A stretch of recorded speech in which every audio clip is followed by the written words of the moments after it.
तो dear students, first year chemistry chapter number 2 atomic structure.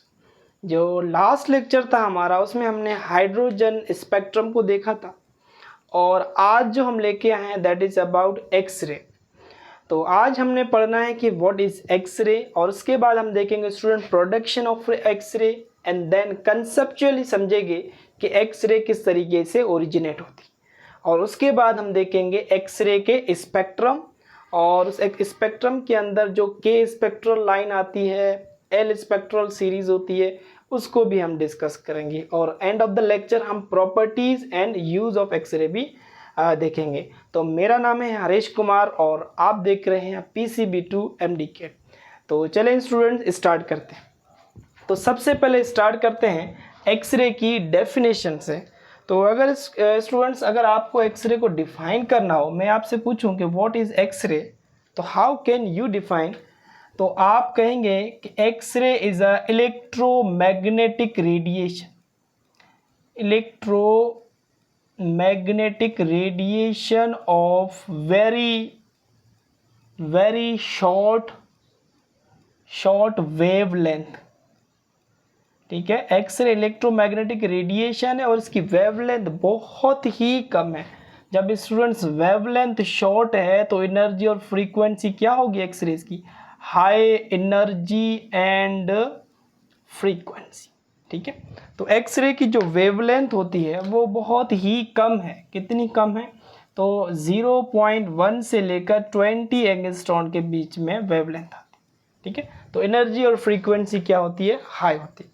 चलें, second definition अगर मैं आपको कहूँ एक्सरे की, तो एक्सरे को आप ऐसे भी डिफाइन कर सकती हो कि x ray produced when fast moving electrons. Student, fast moving electrons को हम कैथोड रेज भी कहते हैं। फास्ट मूविंग इलेक्ट्रॉन को मैं यहाँ पर लिख रहा हूँ कैथोड रेज। तो when fast moving electron or cathode rays strike on metal anode, ठीक है, जब यानी कि फास्ट मूविंग इलेक्ट्रॉन्स या कैथोड रेज किसी मेटल एनोड के ऊपर हाईली स्ट्राइक करेंगे तो वहां से एक रेज प्रोड्यूस होती है। उस रेज को हमने नाम दिया है एक्स रेज। ठीक हो गया। अब ये किस तरीके से प्रोड्यूस होती है वो हम आगे चलकर डिटेल में पढ़ने वाले हैं। ओके, तो सबसे पहले एक्सरेज को किसने डिस्कवर किया, तो साइंटिस्ट का नाम है, X-ray was discovered by a scientist known as Roentgen, T silent है यहाँ पर, रॉन्जन साइंटिस्ट ने एक्सरे को डिस्कवर किया था। ठीक है, अब प्रोडक्शन ऑफ एक्सरे के एक्सरे किस तरीके से प्रोड्यूस हुई है, तो स्टूडेंट्स एक्सरे की प्रोडक्शन के लिए यहाँ पर एक एपरेटस यूज किया है जिसे हम कहते हैं डिस्चार्ज ट्यूब। ये special type of discharge tube है। यहाँ पर एपरेटस कौन सा यूज किया है, special type of discharge tube, और उस special type of discharge tube का कहीं बुकों में नाला लिखा हुआ है, दैट इज कॉलेज ट्यूब। ठीक है, जो हमारे बुक में भी तस्वीर भी उसकी बनी हुई, कॉलेज ट्यूब यूज़ करके एक्सरे की डिस्कवरी की साइंटिस्ट रॉन्जन ने। अब ये रहा हमारे पास स्टूडेंट कॉलेज ट्यूब और किस तरीके से ये डिस्कवरी है उसको देखना है। अब देखें, सबसे पहले हमें इस कॉलेज ट्यूब के पार्ट्स के नाम आने चाहिए। तो ये वाला जो पोर्शन है ये हमारे पास जो बैटरी के पॉजिटिव टर्मिनल से कनेक्टेड है, इसे हम कहते हैं एनोड। ये एनोड मेटल है, एनोड मेटल रखा हुआ है। ठीक है, और इस एनोड मेटल के पीछे यहाँ पर एक ट्यूब है, उस ट्यूब, ये ट्यूब कौन सी है, कॉपर से बनी हुई है, दैट कॉपर ट्यूब है स्टूडेंट्स। ठीक है, और इस कॉपर ट्यूब को बैटरी के पॉजिटिव टर्मिनल से हमने कनेक्ट कर दिया। और इस तरफ देखें तो ये जो है यहाँ पर that is tungsten filament use किया है, दैट इज टंगस्टन का फिलामेंट, टंगस्टन फिलामेंट यूज किया। और टंगस्टन फिलामेंट को यहाँ पर एक मेटल के साथ, मोलिब्डेनम मेटल के साथ कनेक्ट किया हुआ है और इसको बैटरी के नेगेटिव टर्मिनल के साथ कनेक्ट किया है। तो ये एक्ट करेगा एज अ कैथोड, ये हमारे पास हो जाएगा कैथोड। ठीक है, अब इस डिस्चार्ज ट्यूब के अंदर, इस कॉलेज ट्यूब के अंदर जो प्रेशर लिया गया दैट इज 0.001 mm, ठीक है, दैट इज प्रेशर। अब इस प्रेशर से जब हम इसको पोटेंशियल इलेक्ट्रिसिटी करंट प्रोवाइड करेंगे, कितने वोल्टेज स्टूडेंट्स प्रोवाइड करेंगे, 5000 वोल्टेज जब हम प्रोवाइड करेंगे तो यहाँ से ये टंगस्टन फिलामेंट हीटअप होगा, जिसकी वजह से यहाँ से इलेक्ट्रॉन्स की रेज निकलेगी और उस इलेक्ट्रॉन की रेज को स्टूडेंट्स हम नाम देते हैं, मैं यहाँ पर लिख रहा हूँ, कैथोड रेज, ठीक है। और ये कैथोड रेज जो है इस टारगेट मेटल पर, ये जो एनोड रखा हुआ है, टारगेट जो मेटल रखा हुआ है हमने, इस मेटल पे ये फास्टली स्ट्राइक करती है इलेक्ट्रॉन्स, ये कैथोड रेज। अब जब यहाँ पर स्ट्राइक करेगी तो इस मेटल एनोड में से यहाँ पर एक अननोन रेजेस निकलती हैं, अननोन रेजेस, और इन रेजेस को नाम दिया गया था स्टूडेंट्स एक्स रेज। कि एक्स का मतलब होता है मैथ के अंदर अननोन, जो जिसका हमें पता नहीं है, तो इसको स्टार्ट में एक्स रेज नाम दिया गया, ठीक है। बाद में इसको रोंजन रेज भी कहते हैं, मगर ये फेमस हो गई थी एक्स रेज के नाम से। तो यहाँ से ये हमारे पास एक्स रे ओरिजिनेट होगी। यानी कि सर फास्ट मूविंग इलेक्ट्रॉन जब मेटल एनोड के ऊपर स्ट्राइक करेंगे तो हमारे पास एक अननोन रेज मिलती है, उसे हम कहते हैं एक्स रेज, ठीक है स्टूडेंट। अब इस एक्स रेज को जब हम when this X-ray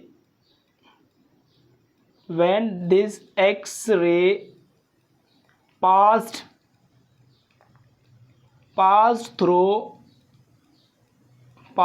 through aluminium window, इस एक्सरे को स्टूडेंट पास करेंगे एल्यूमिनियम विंडो से, और उसके बाद इस एक्सरे को एंड स्ट्राइक ऑन क्रिस्टल, एक क्रिस्टल है जिसका नाम है, फार्मूला कॉम्प्लेक्स क्रिस्टल है, दैट इज K4FeCN6, ठीक है। पोटाशियम फेरोसाइनेट क्रिस्टल है, पोटाशियम फेरोसाइनेट क्रिस्टल के ऊपर स्ट्राइक करेगी तो एक्सरे डायफ्रैक्ट हो जाएगी students, the diffraction of x ray.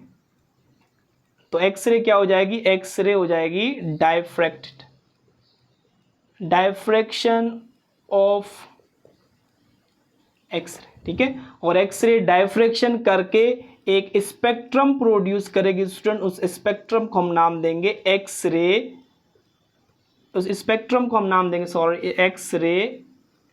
X-rays spectrum,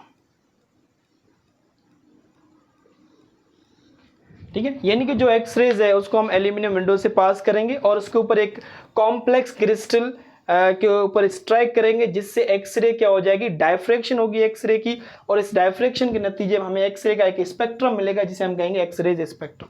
तो एक्सरेज का जो स्पेक्ट्रम होता है कुछ इस तरीके से यानी कि ऑब्टेन होता है स्टूडेंट्स। यहाँ पर एक्सरे के स्पेक्ट्रम में कुछ सीरीज होती हैं, यहाँ पर ये सीरीज जिसको के अल्फा का नाम दिया गया, यहाँ पर एक series that is K beta, इसी तरीके से L alpha, L beta, M alpha, M beta. तो इस तरीके से एक्सरे का स्पेक्ट्रम है। ये जो के वाली सीरीज इसको कहा K series, that series is known as students K series, और ये वाली जो सीरीज है एल, इसको L series, that one is M series. ये एक्सरे का स्पेक्ट्रम है। अब ये किस तरीके से यानी कि सीरीज आती है उसे भी हमने डीपली कंसेप्चुअली देखना है स्टूडेंट्स, किस तरीके। तो ये एक्सरे का स्पेक्ट्रम है। अब बात करते हैं ओरिजिन ऑफ एक्सरे, कि ये एक्सरे किस तरीके से ओरिजिन होता है, ये एक्सरे का स्पेक्ट्रम किस तरीके से बनते हैं, के सीरीज क्या है, एल सीरीज क्या है। ओके स्टूडेंट्स, अब देखें ओरिजिन ऑफ एक्सरे, यानी कि हम अब बात करने लगे हैं ओरिजिन ऑफ एक्सरे स्पेक्ट्रम।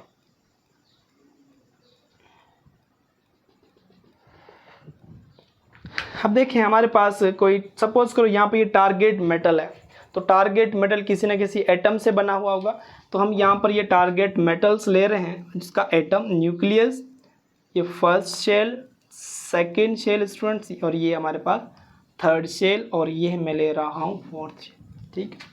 अब फर्स्ट शेल में कितने इलेक्ट्रॉन्स होते हैं, तो हम यहाँ पर ये रहे इलेक्ट्रॉन्स, मैं रेंडमली इलेक्ट्रॉन्स की डिस्ट्रीब्यूशन कर रहा हूँ स्टूडेंट्स,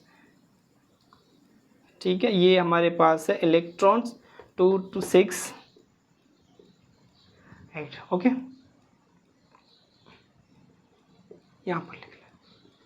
इसके बाद ये थर्ड शेल में हमारे पास इलेक्ट्रॉन्स, थर्ड शेल में कितने होते हैं 18, 1 2 3 4 5 6 7,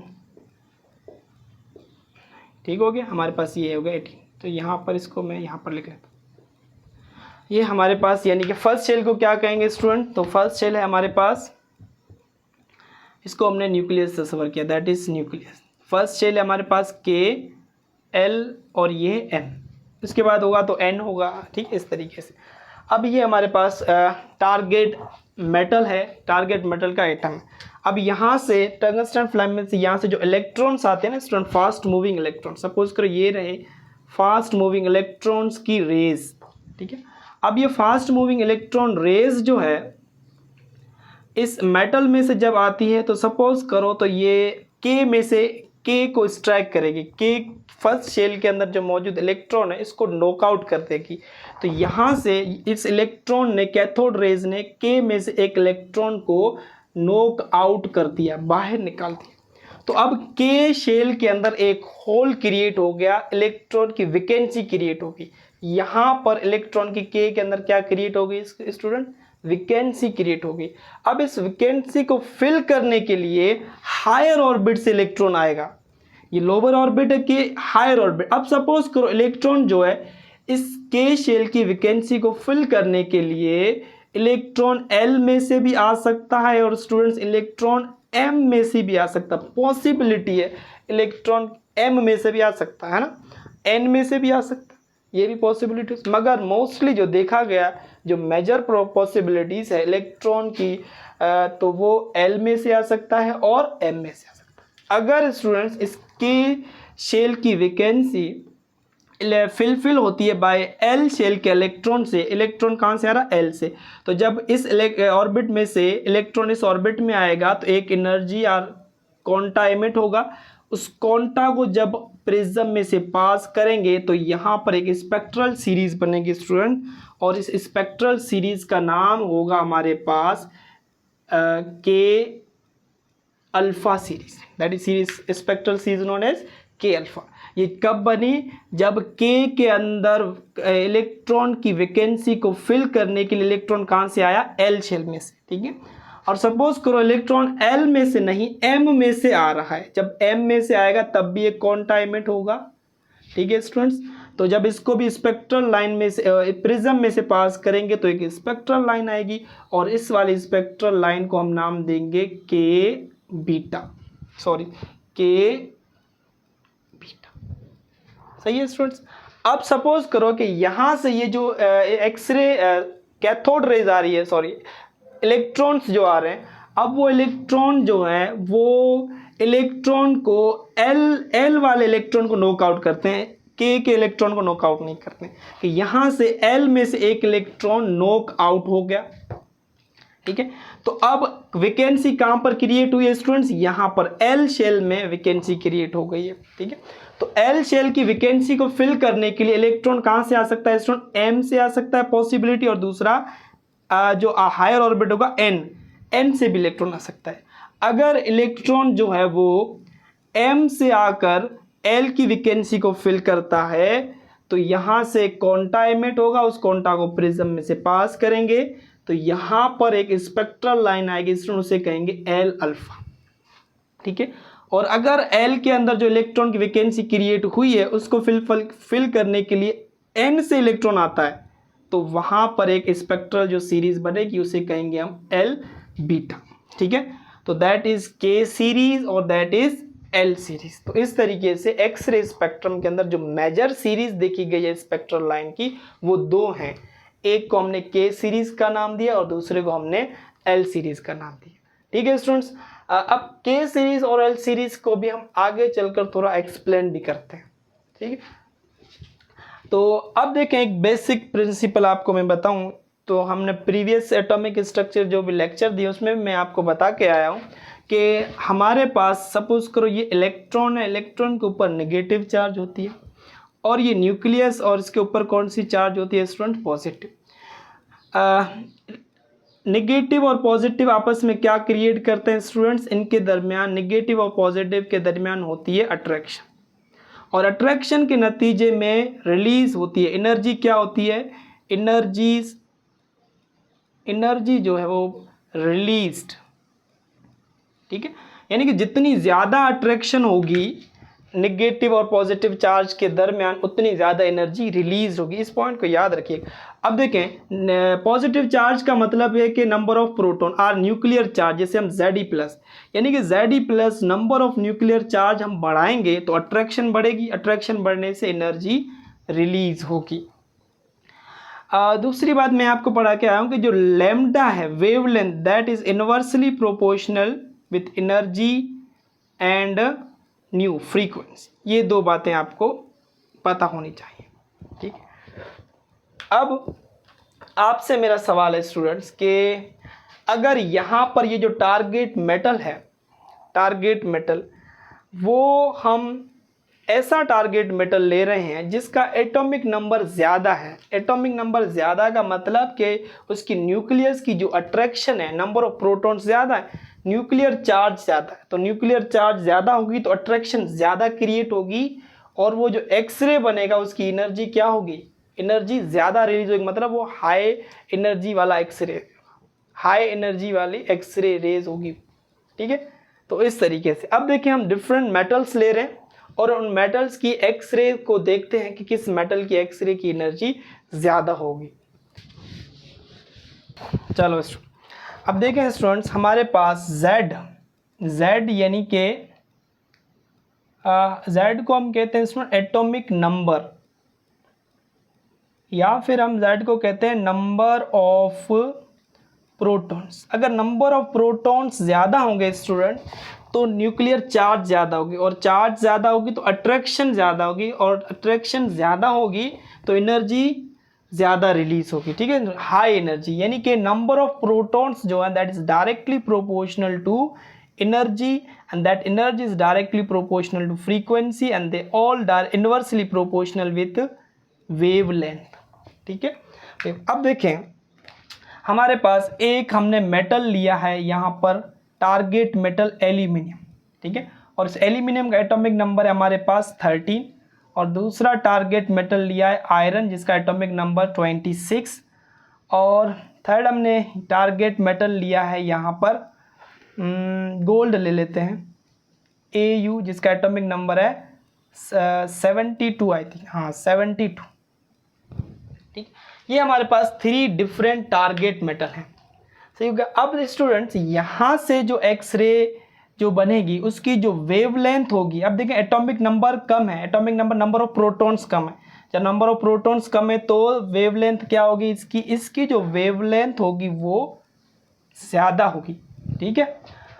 अगर हम आयरन की बात करें, अगर iron as a target metal रखेंगे तो इसका एटॉमिक नंबर ज़्यादा है, नंबर ऑफ प्रोटॉन्स ज़्यादा है, नंबर ऑफ प्रोटॉन ज़्यादा होंगे तो एनर्जी ज़्यादा, फ्रीक्वेंसी ज़्यादा, वेवलेंथ कम आएगी, तो इसकी जो वेवलेंथ आएगी that wavelength should be like that, ठीक है। अब बात करें गोल्ड के अंदर नंबर ऑफ प्रोटॉन्स ज़्यादा है, एटॉमिक नंबर ज़्यादा है, तो एटॉमिक नंबर ज़्यादा, एनर्जी ज़्यादा, फ्रीक्वेंसी ज़्यादा, और वेवलेंथ जो बनेगी वो स्मॉल वेवलेंथ, ठीक है, ये स्मॉल वेवलेंथ होगी। तो यानी कि नंबर ऑफ प्रोटॉन जैसे जैसे बढ़ते हैं टारगेट मेटल के वेवलेंथ स्मॉल होती जाती है, शॉर्टर होती जाती है, और एनर्जी और फ्रीक्वेंसी ज़्यादा, यानी कि वो एक्सरे जिसमें हमने target metals high atomic number रखा है, लार्ज एटॉमिक वाला रखा है, तो उसकी जो एक्सरे की एनर्जी और फ्रीक्वेंसी होगी वो ज़्यादा होगी। तो मैं यहाँ पर एक पॉइंट नोट आपको करवाना चाहूँगा, इस पॉइंट को नोट करें कि as atomic number Z increase करेंगे तो एक्स रेज की जो वेवलेंथ है लैम्डा, वेवलेंथ डिक्रीज कर जाएगी, वेवलेंथ डिक्रीज। जब वेवलेंथ डिक्रीज करेगी स्टूडेंट्स तो एनर्जी एंड फ्रीक्वेंसी जो है वो क्या करेगी, वो इंक्रीज होगी। ठीक है, आई होप कि ये बात आपको समझ में आई होगी। तो आए स्टूडेंट्स, तो अब हम डिस्कस करते हैं मोज़लेस रिसर्च ऑन एक्सरे। मोज़ले साइंटिस्ट ने एक्सरे के ऊपर रिसर्च की और अब बहुत इंपॉर्टेंट पॉइंट्स भी दिए हैं, और इसके अलावा मोज़ले लॉ भी है। तो मोज़ले लॉ क्या है, मोज़ले ने एक्सरे के ऊपर कौन सी रिसर्च की और कौन से इंपॉर्टेंट पॉइंट्स दिए, उसको डिस्कस करते हैं।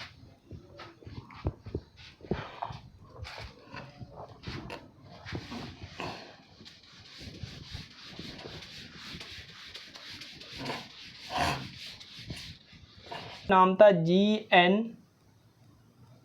N मोज़ले scientist.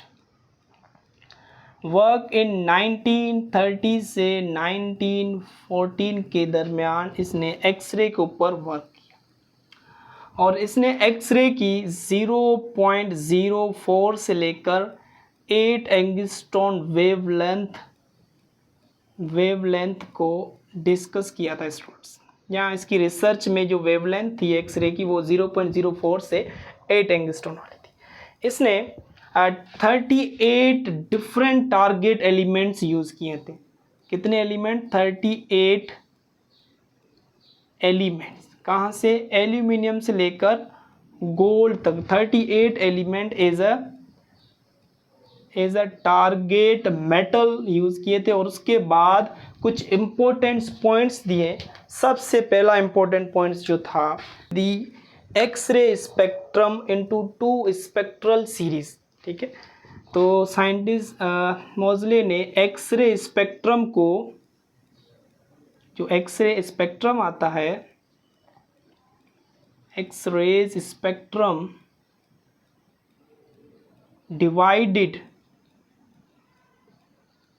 Divided into 2 distinct group, और आप कह दें 2 डिस्टिंक्ट सीरीज। और 2 डिस्टिंक्ट सीरीज कौन सी थी? एक को नाम दिया एल सीरीज का, और दूसरी को नाम दिया students K series and L series. तो आए के सीरीज क्या होता है और एल सीरीज। तो एक स्पेक्ट्रल लाइन है that is K series, that is spectral line of x ray spectrum, और दूसरी है स्टूडेंट्स, यहाँ पर लिख रहा हूँ L series, K series and L series. अब के सीरीज वाली जो स्पेक्ट्रल लाइन होती है, इसकी जो वेवलेंथ है, ये जो स्पेक्ट्रल लाइन है, that spectral line consist very short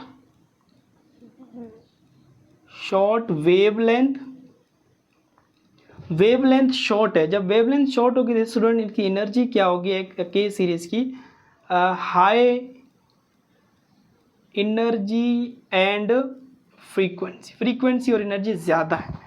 अब ऐसा क्यों है ये समझना है। के सीरीज़ की वेवलेंथ शॉर्ट होती है और जो एनर्जी और फ्रीक्वेंसी वो ज़्यादा है। इसके पीछे रीज़न क्या है, हम स्टूडेंट पीछे पढ़ के आए हैं, अभी हमने थोड़ी देर पहले पढ़ा है कि के सीरीज़ बनती कब है, के स्पेक्ट्रल लाइन कब आती है। के स्पेक्ट्रल लाइन आती है जब के शेल के अंदर मौजूद वैकेंसी को फिल करने के लिए इलेक्ट्रॉन एल में से आए।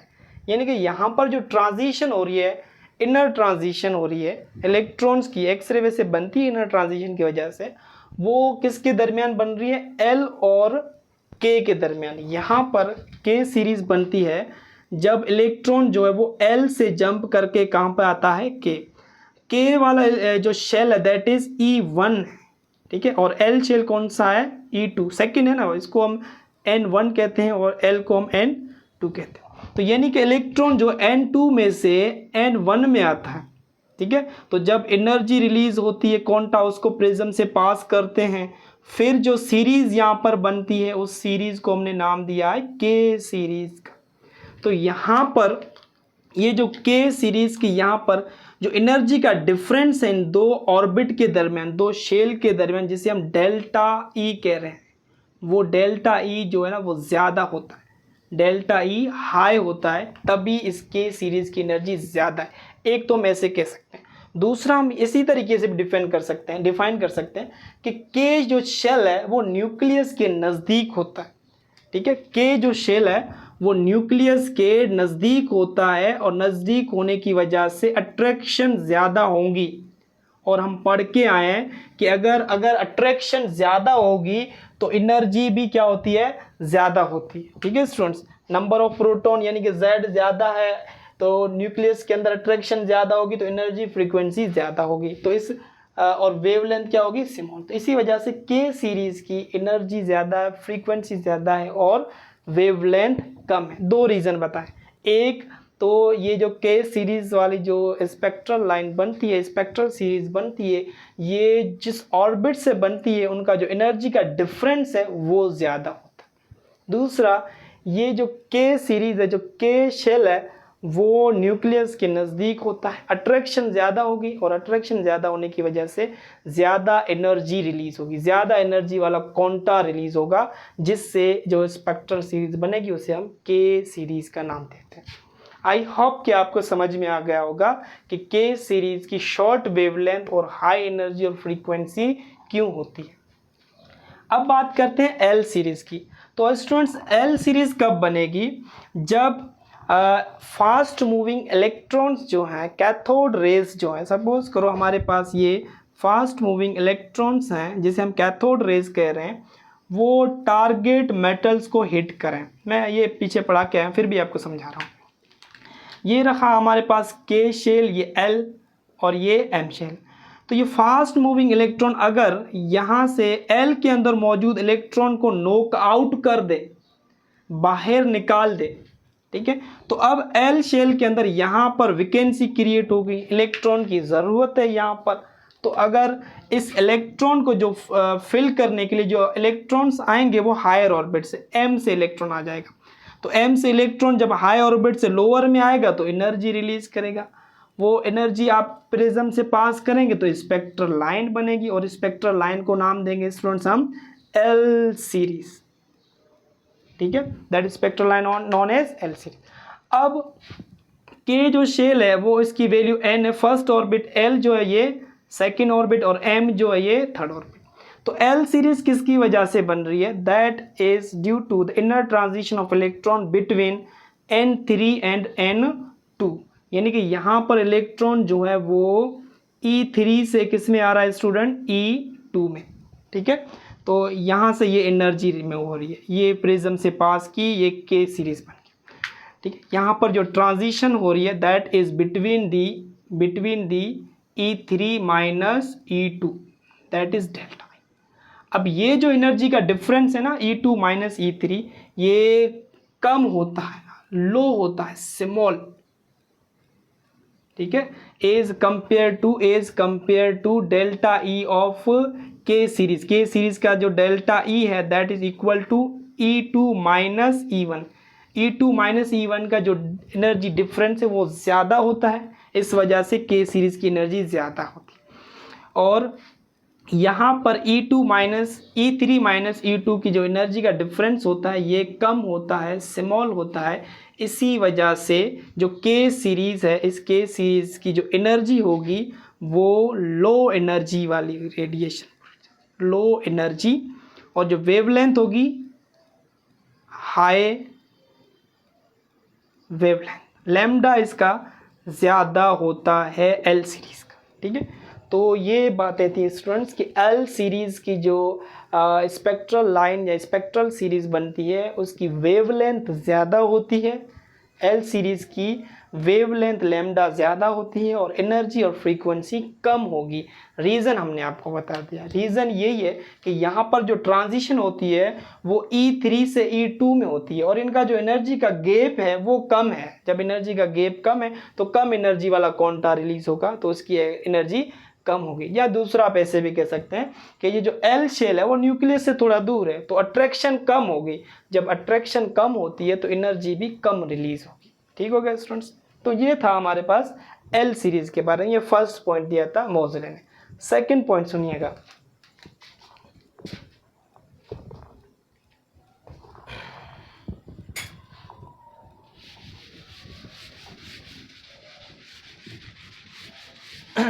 सेकेंड पॉइंट स्टूडेंट्स ये दिया मोजले साइंटिस्ट ने कि एज एटॉमिक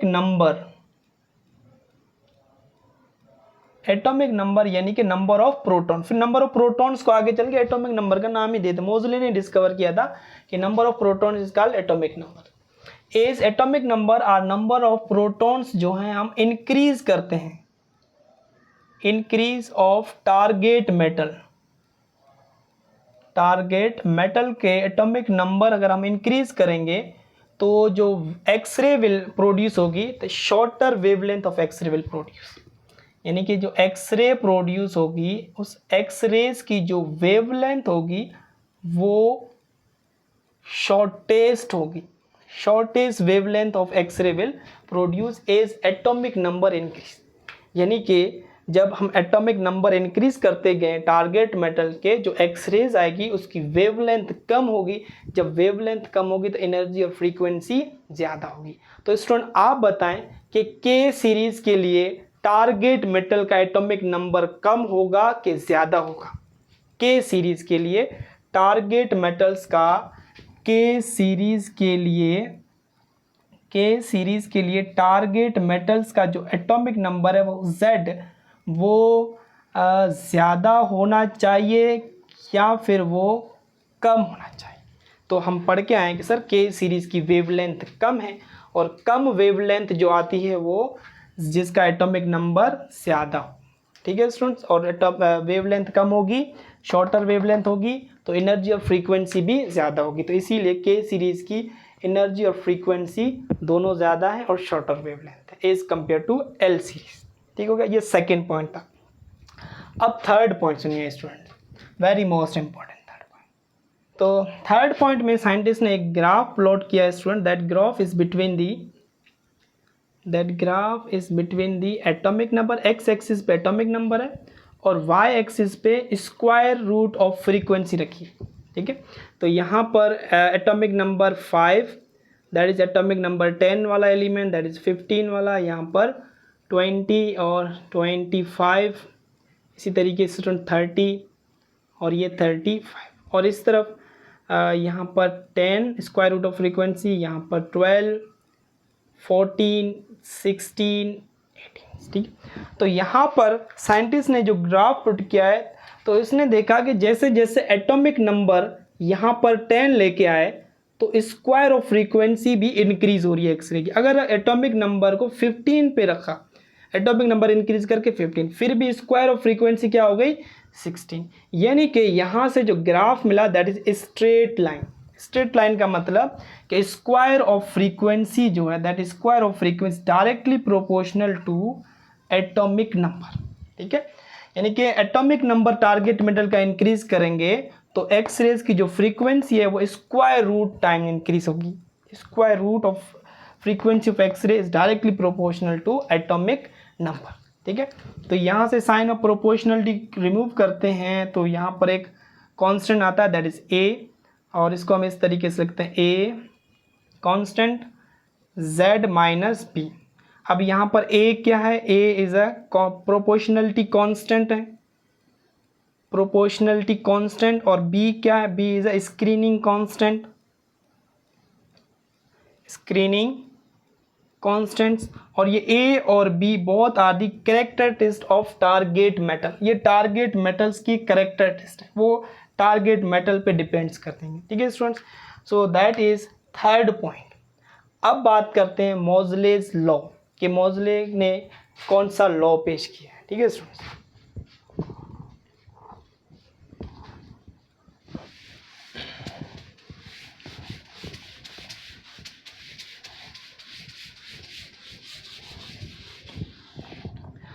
मोजले लॉ में साइंटिस्ट ने जी.एन. मोजले साइंटिस्ट ने कहा कि एक्सरे की जो फ्रीक्वेंसी है that is square root of frequency directly proportional to atomic number of target metal. अगर स्टूडेंट हम दोनों तरफ इसका स्क्वायर रूट कर रहे हैं तो हम इसको ऐसे भी लिख सकते हैं, स्क्वायर रूट कर देंगे, सॉरी स्क्वायर कर दें बोथ साइड, तो आप ऐसे भी लिख सकते हैं, ये रूट से cancel, the frequency is directly proportional to square of z। ठीक है, यानी कि यहाँ पर न्यू क्या है स्टूडेंट, न्यू का मतलब है यहाँ पर frequency of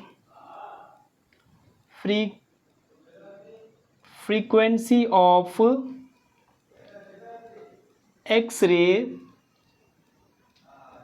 spectrum. Nu is a frequency of X-ray spectrum is varies. Proportionality मतलब आप डायरेक्टली लिख दो, आप कहते हैं varies with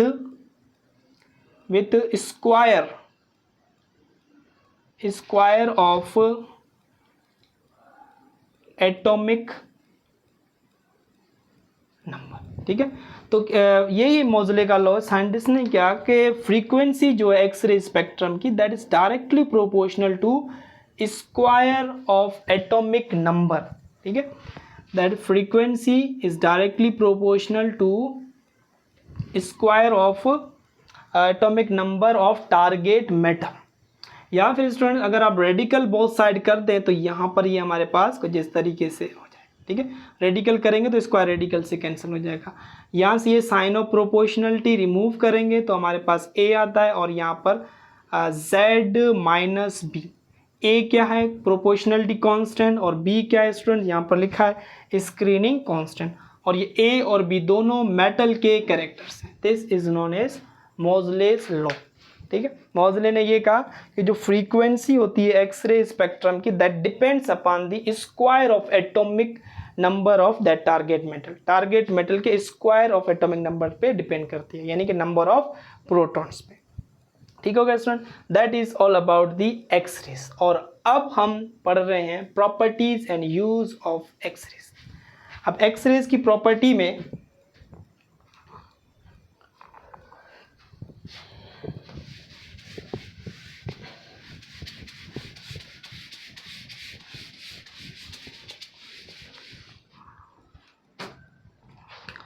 first property x ray की, प्रॉपर्टीज ऑफ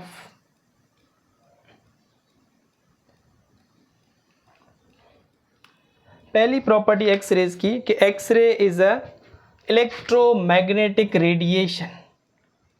हमें पता है कि एक्सरे जो है ये एक इलेक्ट्रोमैग्नेटिक रेडिएशन है जिसकी वजह से इसकी penetration power high penetration power है स्टूडेंट्स एक्सरेज की.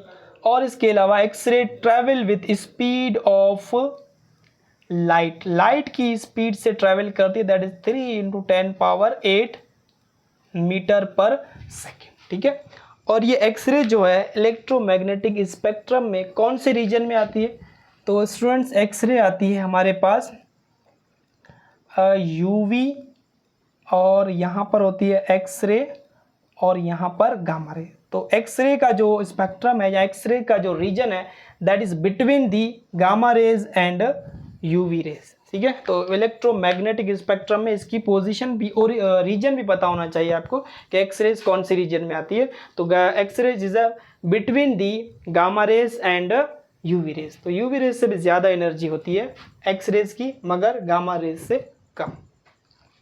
चला सेकेंड बात, सेकेंड प्रॉपर्टी. तो सेकेंड प्रॉपर्टी ये है कि x rays like cathode rays ये भी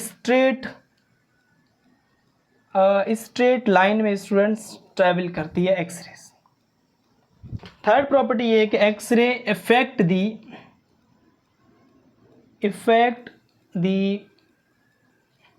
फोटोग्राफिक प्लेट और फोटोग्राफिक फिल्म. जो फोटोग्राफिक फ्लेम होती है उसके ऊपर एक्सरे इफेक्ट प्रोड्यूस करती है. और अगर मैं आपसे कहूँ तो एक्सरे इज डिस्ट्रॉइंग और killing the cancerous cell. X rays can destroy the cancer cell. जो कैंसर काज करने वाले जो सेल होते हैं तो उसको भी एक्सरे डिस्ट्रॉय करते हैं. मतलब कहने का कि एक्सरेज को हम एज ए यूज़ करते हैं कैंसर की ट्रीटमेंट के लिए भी, जिसे हम कीमोथेरेपी कहते हैं, उसके लिए भी यहाँ पर यूज़ करते हैं एक्सरेज को. तो ये थे स्टूडेंट्स हमारे पास प्रॉपर्टीज़ ऑफ एक्सरे, और लास्ट में हमारे पास बुक के अंदर यूज़ ऑफ एक्सरेज लिखी हुई हैं. तो उसको आप पढ़ लीजिएगा कि एक्सरेज के यहाँ कहाँ पर यूज़ करते हैं। देखा मेडिकल रिसर्च में मेडिकल पर्पज़ के लिए एक्सरेज को हम यूज़ करते हैं। जैसे जो डेंटिस्ट होते हैं, जो डैमेज टीथ वगैरह होते हैं, उनको फाइंड आउट करने के लिए भी एक्सरे करवाते हैं। यहाँ बोन फ्रैक्चर हो जाता है तो बोन फ्रैक्चर को देखने के लिए भी एक्सरे करवाया जाता है। ठीक है स्टूडेंट। और एयरपोर्ट वगैरह पे भी आपने देखा होगा कि जो भी बैगेज वगैरह होते हैं, जो भी सामान वगैरह होता है, बैग वगैरह, उसको चेकिंग करने के लिए कि कोई मेटालिक नाइफ वगैरह या मेटालिक इक्विपमेंट वगैरह तो नहीं लेके जा रहा कोई पैसेंजर्स, तो उसको भी चेकआउट करने के लिए एक्सरेज को यूज़ किया जाता है। तो ये थे हमारे पास एक्सरेज के यूज़, जो बुक के अंदर सिंपल लिखे हुए हैं, आपको जस्ट रीड आउट करना है। तो कोई बात अगर आपको समझ में ना आए, कोई भी क्वेश्चन हो, कोई भी कन्फ्यूजन हो, तो आप कमेंट सेशन में हमें बता सकते हैं कि ये चीज़ हमें क्लियर नहीं। तो ये था आज का हमारा लेक्चर एक्सरेज के बारे में। फिर मिलते हैं एक नए लेक्चर के साथ।